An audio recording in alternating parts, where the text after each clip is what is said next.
welcome to Bharata First. You're watching Big Picture with me, Frank Pereira. Since you're here, please like the video, subscribe, hit the bell icon, and share the video as well so that more people get to know about Bharata First. Do subscribe to our newsletter to get some incisive content. The Bharata First team runs several quizzes. Do participate in them. If you like our content, please contribute to keep it alive. And let me also take this opportunity to inform you about Bharata First Knowledge Center, an initiative that will help each one of you in your competitive exams and transform the way you learn. Go to kc.bharatafirst.com for more details and register now. Experience a whole new way of gaining knowledge. Hundreds are already reaping the benefits of the Knowledge Center.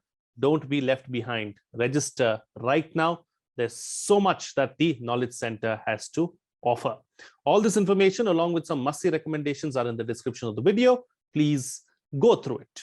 Now on to the discussion. The BRICS, or Brazil, Russia, India, China, and South Africa countries discussed the COVID pandemic, the situation in Afghanistan, and counter-terrorism on Thursday as India chaired the 13th summit via video conference. Speaking at the summit, Prime Minister Narendra Modi thanked all the partnering nations, saying that India has received full cooperation from all members during its chairship of BRICS. Brazil President Jair Bolsanaro, South African President Cyril Ramaphosa, Russian President Vladimir Putin, and Chinese President Xi Jinping attended the virtual meeting. The theme for the summit was BRICS at 15, Intra-BRICS cooperation for continuity, consolidation, and consensus. In this edition of Big Picture, we will analyze the key takeaways from the 13th BRICS summit. Joining me on the program today are Dr. Bharti Chibber, Assistant Professor DU and Foreign Policy Expert, KV Prasad, Senior Journalist, and Virendra Gupta, former Ambassador. Thank you to all my guests for joining me on this edition of Big Picture.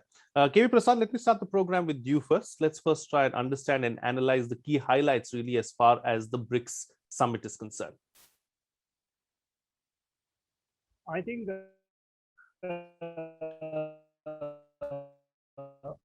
that this meeting took place in the backdrop of one very big development in the region, Afghanistan. Obviously, that was I was taking virtual format because of COVID, a problem the world is grappling with for over a year and trying to come out of the situation created by it. And if you look back at the history of BRICS, it was essentially supposed to be an economic model where all the five economies were a matter of engines of global growth, and that being the whole idea of how these emerging economies work for the benefit of all the five member states. Having said that, I think of all the projections, China of course has emerged as a leading economic superpower, and then comes of course India when fits and starts is on a steady path, followed by Russia. And if you look at it, South Africa and Brazil are nowhere near where the projections were supposed to be in terms of economy. Moving forward, I think the New Delhi Declaration states very many factors, but for India's biggest satisfaction would be the one on counter-terrorism. Of course, it was taking forward the strategy. It was accepted in 2020 meeting hosted by Russia. But as you go along, the other aspects, the digital health issues, the issue on virtual vaccine development, and the new development bank, which is supposed to be a big answer to infrastructure needs of the region, and also member countries and non-member countries wanting to join this bank. So I think those are the issues where the leaders agreed. There was some convergence on these 5 points which you just mentioned. Absolutely. Ambassador, let me come across to you now. From a diplomatic standpoint and from a diplomatic point of view, what were the key takeaways? Well, Frank, this summit was as successful as the summits usually are. Good atmospherics, nice long declaration, affirmations, usual affirmations on most of the issues. Now, before we begin to understand the achievements, we have to understand what is BRICS at the moment. How was the geopolitics when BRICS was conceived in 2005, 2006, as was formalized? At that time, the world was vastly different. And we have to understand that the world has changed a lot. Firstly, China has emerged, China-America relationship. China-India vertical is extremely important to consider. Today, China is an antagonistic, adversarial nation. So I think we have to make our expectations reasonable. Now, I would like to divide this whole thing into two spheres. There are functional areas on agriculture and innovation, technology, communication, healthcare.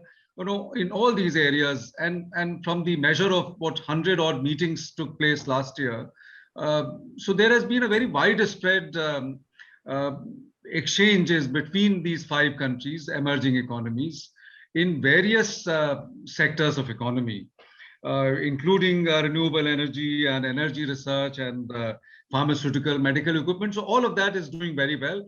And the declaration gives space to all these areas. Now, on the other hand, on the political and security issues, while the declaration has gone around and said that counter-insurgency, counter-terrorism plan has been adopted, that the summit has gave a solemn affirmation that this debate on discussion on UNSC reform, new energy would be instilled. But I think in terms of what the declaration is, nice things have been said, but I believe that all that doesn't count to very much. So I think we have to be realistic in understanding what, and I never expected that a forum like BRICS, where China is a member, and remember, you talk about UNSC reforms, the most antagonistic nation, the nation which has been very actively working against any movement on UN Security Council reform is China itself. So how do you expect China as part of the BRICS to be moving forward this process? China's relationship with Taliban and their equations in Afghanistan. So I think it's also very difficult to expect counter-terrorism doesn't happen in very large forums. It happens in bilateral context. So absolutely. I think by and large, I would say, yes, it was a successful summit, but we have to keep our expectations at a reasonable level. Absolutely. Absolutely. Now, continuing on this particular line, Dr. Chibber, I'd like to bring you in now. So considering that we've had 13 summits so far, what would you say are the key areas of cooperation between the BRICS countries and what is working for the grouping? Well, thank you, Frank Pereira. It's always a pleasure to come to your program. Well, it's a very important question. Well, as we know, the BRICS area or the countries comprising of about 27% of world arena, 42% of world population, 23% of world GDP, and over 17% share in world trade. When it all began, let's say in 2009, since the first summit, there were very high expectations from the grouping. And with South Africa joining a little later, it seems that the emerging economies are actually going to channelize the world economic trade or world economy. However, let us look at the different areas. Well, I'm a little optimistic, not very pessimistic here. I would say that just have a look at the kind of cooperation or the pillars of the agreement that have been taking place. For example, we have political and security field where reforms in multilateral institutions and counter-terrorism, insurgency, cooperation is something that is very relevant. Similarly, in terms of economic and financial, we have we recently had many meetings, including one on the agriculture ministers meeting where agro-biodiversity for food nutrition, food security, all these. And in fact, a BRICS platform, agriculture research platform was also created. In addition to that, infrastructure, energy are other areas. And then we have the culture and the people-to-people contact, which is another important area where we have seen many exchanges in terms of youth, in terms of scientists, and also New Development Bank in 2014 with an objective of investment flows in infrastructure and sustainable development projects. contingent reserve arrangement, which talks about macroeconomic support to members in balance of payment prices. Although all these all these areas, they look, I mean, the cooperation in these areas is look very, I would say, quite, if not very successful, they're definitely moving forward. Health is another vital area. If you remember, Frank Pereira, even before this COVID crisis in 2018, an agreement on research network had already taken place, and TB research network is already working. Then we have science technology, where we talk about digital communication technology, then further cyber attacks, money laundering, business council. So I would say that there have been diverse areas of cooperation, and they have increased over the last couple of years. And some of them are actually working fine. And the present scenario, it adds to this where we can cooperate in further areas. For example, when we talk about the fighting terrorism and working on ensuring that Afghan territory is not used to carry out attacks against other countries. So that's a very critical area of cooperation.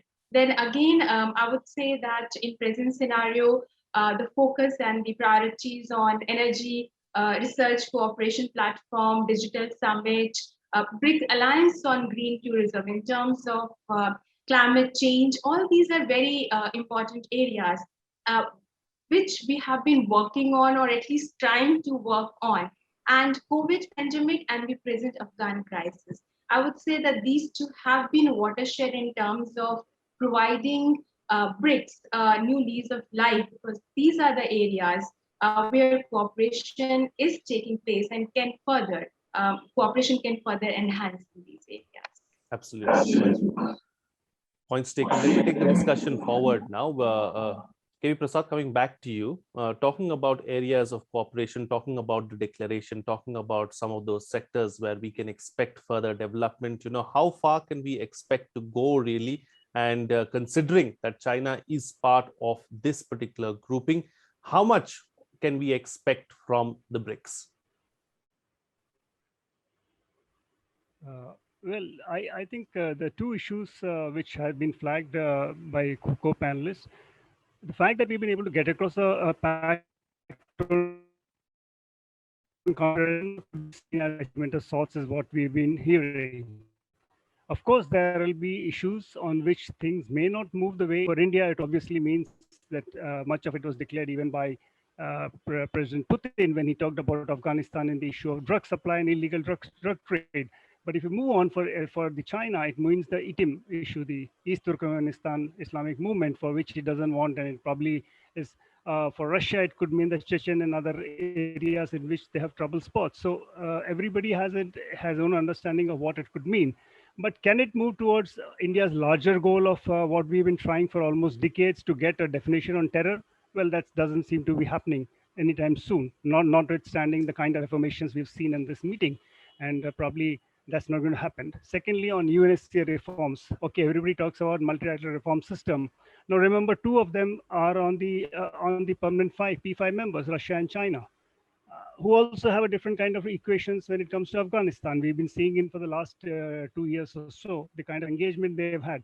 So in a multilateral fora, how can you take, the points of convergence are there, but one has to see how it goes into the operational mode. What kind of operational areas that we look at. In fact, the subtext of all the security is also the cyber security. Now, that again is a big issue, as we see is going to be a challenge that every country is facing and will be growing tougher as we go along. So I think we need to look at the areas of convergence. It's all okay to talk about other issues where as a soft thing, there are no conflicts that could be taken forward, be it research in several factors, social sector issues or issues of but the real hardcore issues which actually matter in strategic terms is where you have to have a long, it'll be a long walk is what I feel. Absolutely. I think that's very important, and that needs to be seen how it progresses in the near future. Coming to you once again, Ambassador, let's talk about, where this organization really started and where it has gone today, and what has happened along the way. Because, there was a lot of talk, a lot of fanfare when BRICS started, and then when South Africa came on board. But the world is not looking at the BRICS, or the BRICS countries themselves are not looking at it with the same kind of vigor and passion. When it started in 2005, 2006, it was formalized. At that time, the entire, we were in a unipolar world. America was the sole superpower. Russia had completely declined. China had not begun to come up on the scene. China's emergence as a great power really was heralded after the 2008 financial crisis in America. So I think it was a different world. And our own relationship with America was somewhat checkered. So it was in our interest to come together with countries having similar approach to issues and develop an alternative narrative. The entire multilateral institutional structure in the world was dominated by America, whether you call it UN or financial institutions, World Bank, everything was dominated by America. So I think you desperately, there was a crying need for an alternative narrative. And the BRICS, in a sense, was developed as a counterpoise to America and the Western nations. Now that situation has completely changed. I mean, by 180 degrees today. Today, China has firmly arrived on the scene as the second superpower, and China's relationship with America has deteriorated. But more than that, India's relationship with China is completely degenerated. I mean, in 2006, there was still hope that we can make do with China, that China will try, we can persuade China to accommodate us on a range of global issues, on our bilateral trade issues. But China has not accommodated us on any of these things. So I think by this time, it is very clear to us that China is antagonistic. So looking at purely from our standpoint, BRICS no longer serves that purpose. We are better placed in aligning ourselves in the long term with America and probably to some extent Russia, but we cannot align with China. So I think there is a kind of contradiction in terms. We are in a grouping where China is present, and China is most antithetical to our interest. So I think we have to bear it in mind. My own sense is that it may have begun with fanfare. There was a need for it. But in 2021 and more so in 2025, the BRICS is headed towards the journey of greater and greater irrelevance. Right. That's a very valid point that you make. And it seems like it's headed that way, just like a few of the other organizations in which China is part of as well. One that I can think of immediately is the Shanghai Cooperation Organization. And, it's probably the only organization in the world that is named after a city in a particular country. So that's the way it is headed. But moving on with the BRICS now. So since we are here, Bharti ji, let's talk about this aspect too, about how do we ensure that BRICS is more productive going forward? Let's bring out your positive side. Well, I would say that definitely there are challenges to BRICS, and it has not fulfilled the potential or the expectation that not only the world, but the members itself had from it.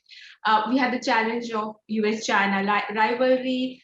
We also have a very complex relationship between India and China, already explained very well by the previous speaker. Then, of course, India-US relations, the bonhomie that we are having, Russia-US tensions. And of course, the biggest challenge is the member states having very different national interest perspective or very different foreign policy perspectives. However, at the same time, I would say that BRICS is definitely not a talking shop. It is much more than that, because in spite of all these challenges, what we have seen or what we can expect to see in the next couple of years is something which could be very relevant.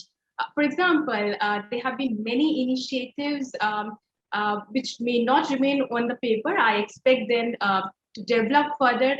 The most important of them is, as I said earlier, the vaccine or the pandemic. Because I remember in the last summit, that was the last year, BRICS was the only organization at the international level which actually dealt with the COVID-19 crisis. And it actually highlighted when all other international organizations forget about addressing it, but even fail to discuss. So I think that is something very, very critical. And the kind of the collective approach in terms of vaccine development, in terms of research, in terms of other diseases that may be there in the near future. So I think collaboration in this field, because India is already called pharmacy of the world, I think that is something very, very critical. In addition to that, digitalization, capacity building in terms of cybersecurity is something, again, which can be looked at very closely. And third, the most important thing, which is very critical for India also, is the reform of the multilateral institution. And I think, again, the COVID crisis actually highlighted the virtual failure of the Bretton Woods system or the global governance. So I think reform of multilateral institutions is something where we can see a lot more common voices and convergence in terms of talking about the rise these middle powers or the emerging powers, which actually are a bridge between the developing and the developed world. And another important thing I would like to highlight is about in the last summit, or rather India has always been highlighting the issue of terrorism for a very long time, till the last summit. But it was only in the recent summit that there has been little convergence, because it's not only India which is fearing that Afghanistan territory and the Talibanization may be used for ending activities with Pakistan at the helm of the affairs. But even Russia is feeling the same, that if the conflict escalates, then even Russian territory, Russia may also face these kind of terrorist activities. So I think we can see that there has been some convergence at that level. So I would say that, yes, definitely they do share some security concerns and can work further on. Absolutely. Time to get quick closing comments now from all my panelists with the best way forward, starting first with you, Mr. Prasad. Well, I think we moved quite down the line from 15 years and 10 years after South Africa joined. But one of the biggest factors which I mentioned in the beginning was supposed to be the economic growth and the economic engines, which all of them were supposed to be.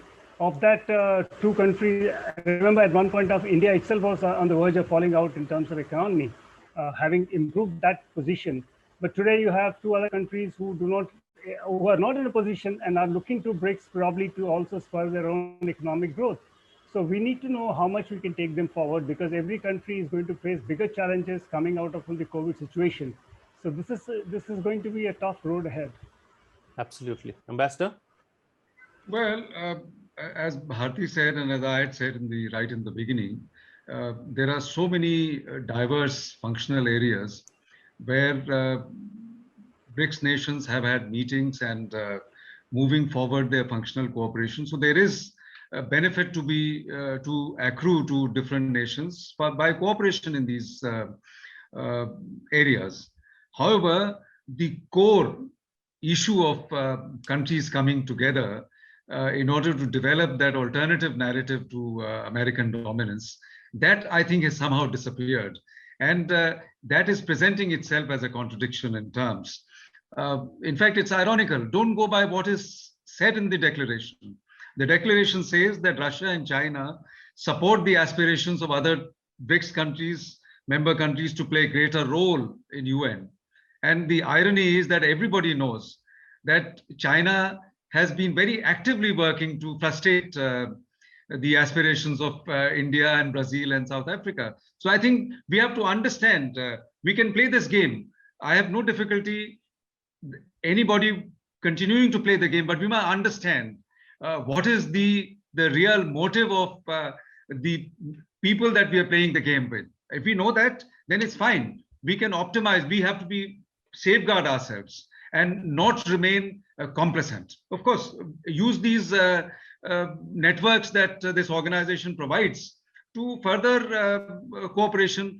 Medical research, Bharti, is a matter of big money and huge commercial interest. So don't go by what is said in the declarations. No medical research can be undertaken on a joint collaborative basis between countries. These are medical research is developed by corporations. They do it for getting moolah, getting money. Thank you. And Dr. Chibber, close the show for us with your concluding remarks.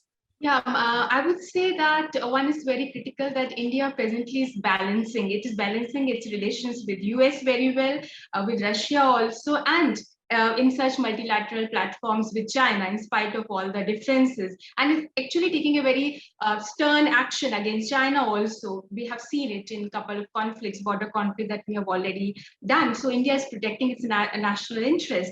At the same time, I would say that we have to understand that BRICS is not a political or a security organization. It's more kind of a functional grouping.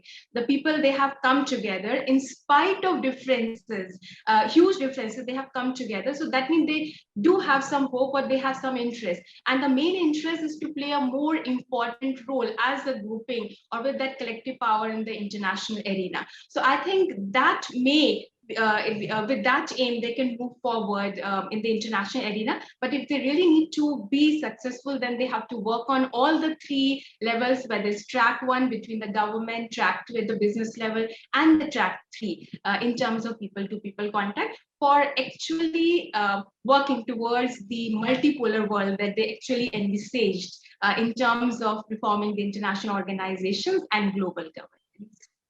Absolutely. All right. We'll have to leave it at that. Thank you so much to all my guests for joining me on the program and putting things into perspective for us. Well, what's coming out of this discussion is that considering that each of the countries in the grouping has some issue or the other, the 13th BRICS summit was as successful as any other BRICS summit has been. The declaration was good, but everything may not fructify. The BRICS was developed as a counter to the West and their dominance at multilateral fora in 2005-06. However, things have changed due to an antagonistic China. There was a need for BRICS when it started about 15 years ago, but now it's headed towards irrelevance. The grouping will continue, though, as these countries themselves came together to make something happen.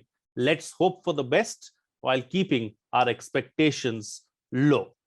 Well, before I go, once again, let me remind you to like the video, subscribe, hit the bell icon, and then share the video as well so that more people get to know about Bharata First. Do subscribe to our newsletter to get some incisive content. The Bharata First team runs several quizzes. You can participate in them. If you like our content, please contribute to keep it alive.